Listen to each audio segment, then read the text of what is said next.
Never Say Never by Natasha Jonigan, Chapter 6.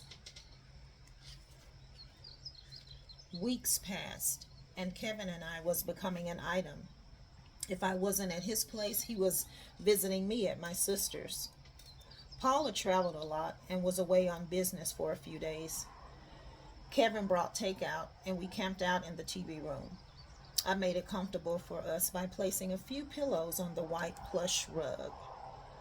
Kevin was my first and only man, and I was beginning to think Kevin would be my second. Although we've dated over a month, I still wasn't sure I wanted to have sex with him. Yes, I was attracted to him, and he definitely kept my mind off Mark and Felicia. Thinking about the stories I've heard about athletes and not being able to trust them, I was hesitant. Kevin seemed different. He even talked about spirituality and religion often. He wasn't trying to rush me to be intimate, and that I respected. Celebrity Apprentice was on NBC, and we both enjoyed the show. Omarosa was always something to watch. I admired her strength and courage. We loved to hate her, but more love than hate.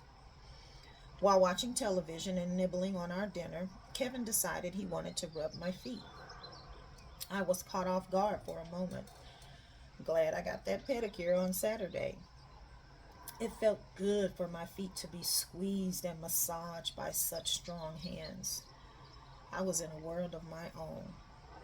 My body slid further down between the pillows and my eyes rolled to the back of my head. He was now giving me the full deal. Not only my feet, but my legs, my calves, and thighs. Enjoying every moment, I was curious about his next stop, but he didn't go any further. Celebrity Apprentice ended, and so did my massage. What happened? As I opened my eyes to Mark walking to the kitchen. Oops. As I opened my eyes to Kevin walking to the kitchen. I'll be back, baby. Just getting us another glass of wine. I can't believe this man. Everything I've heard and expected from an athlete, he was not. Kevin was sensitive to my needs. He listened when I talked, and it seemed he was only interested in me. You should come to my next game. I would love to have you as a special guest. I'm really not a fan of the suites. I'd like it better if I could sit in the arena with the fans. Your wish is my command. I'll have your tickets for next Sunday at the box office. Tickets? Well, yeah. I'm sure you want to bring a guest, maybe your sister if she's in town. Thank you, Kevin. You're too kind. What have I done to deserve this? Just being your beautiful self. Kevin handed me a glass of wine and sat next to me. Slowly, he made his way to my neck, letting the tip of his nose explore more. He placed soft and gentle kisses behind my ear. I was putty in his hands. Let's go back to my place. You can stay the night. I don't know if I'm ready for that, Kevin. Don't you trust me by now? I don't bite. Well, unless you want me to. You're trouble with a capital T. I'm sorry, but I'm not comfortable with that right now. There's a lot you still don't know about me and I about you. True. That's why we're getting to know each other. That's the reason for dating, right? I just want you to be comfortable. We can't get too comfortable at your sister's house. I respect her space, Kevin said. Kevin's offer was intriguing, and deep down I did desire a little TLC, but wasn't for sure if my body was ready for that. I was used to Mark only. Okay, one condition. I'll take my sister's car just in case I decide not to stay the night. You are so hard, woman. Let me help you clean up first, and I'll meet you at my place. Kevin, like the gentleman he was, arranged the pillows back on the sofa in the corner neatly. He also washed and dried both wine glasses and put them back inside the cabinet. I went to pack my bag and left him in the kitchen. When I arrived back, he was gone, and there was a note left on the bar with a key. Here's the key to my place. There will be a doorman waiting for you. Can't wait to see you. Kevin. Wow. This brother left me his key. He is serious about this. But I've been burned before. Mark treated me like a queen, too. What was Kevin's intentions? He's still young, and I'm sure women are throwing themselves at him. I decided if he wanted to treat me well, why not let him? Kevin can make up for what Mark and Felicia did. I wasn't going to let him slip away. I decided then I was going to play the hand I was dealt. I was in control and had the power in this relationship.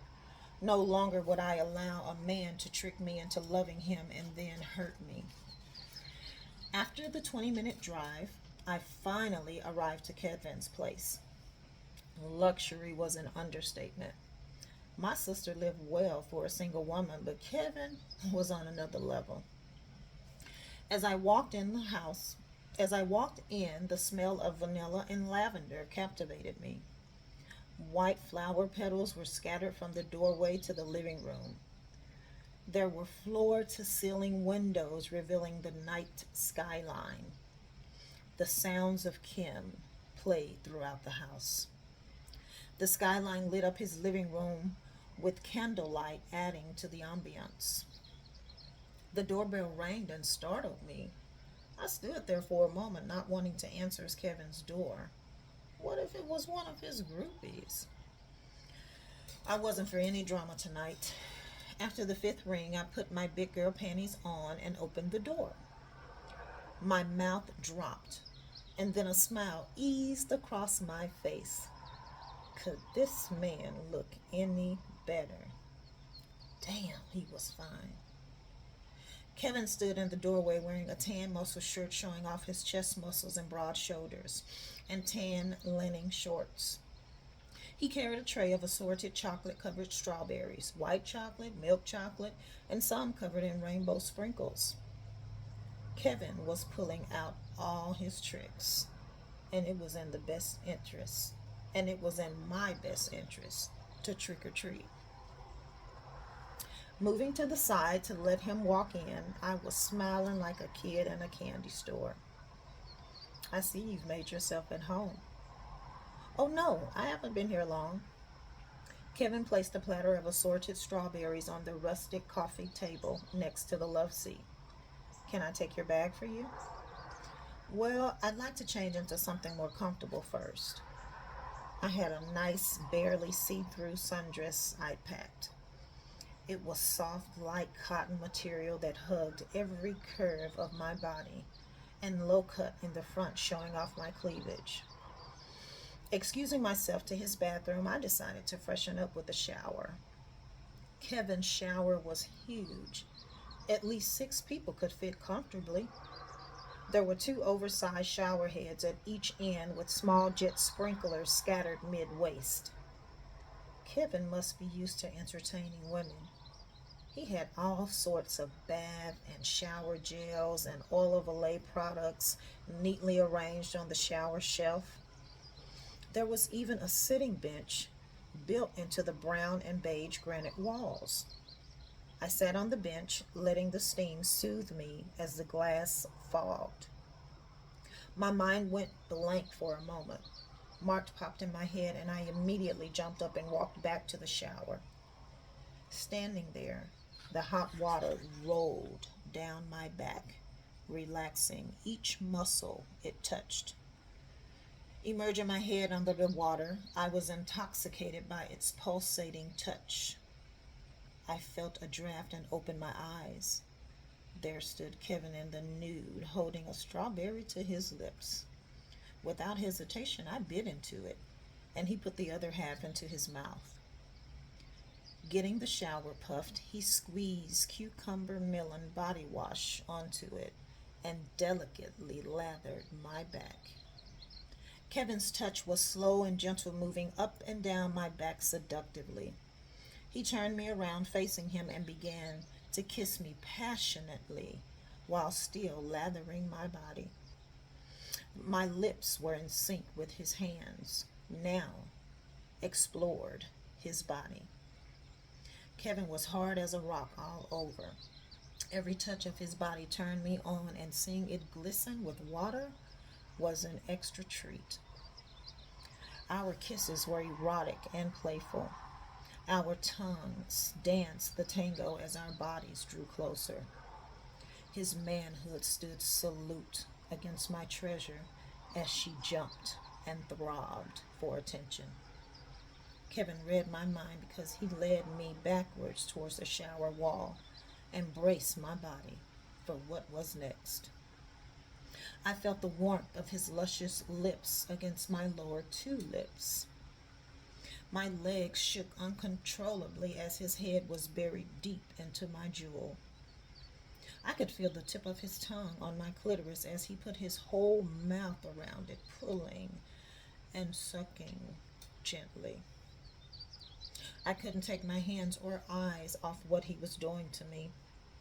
With perfect timing, I could now feel his thick, warm tongue enter the tip of my essence, tickling my innermost prize jewel. Keeping my hands on his head like a steering wheel, I was in control, but on cruise at this point. Kevin needed no direction, and I wasn't given any.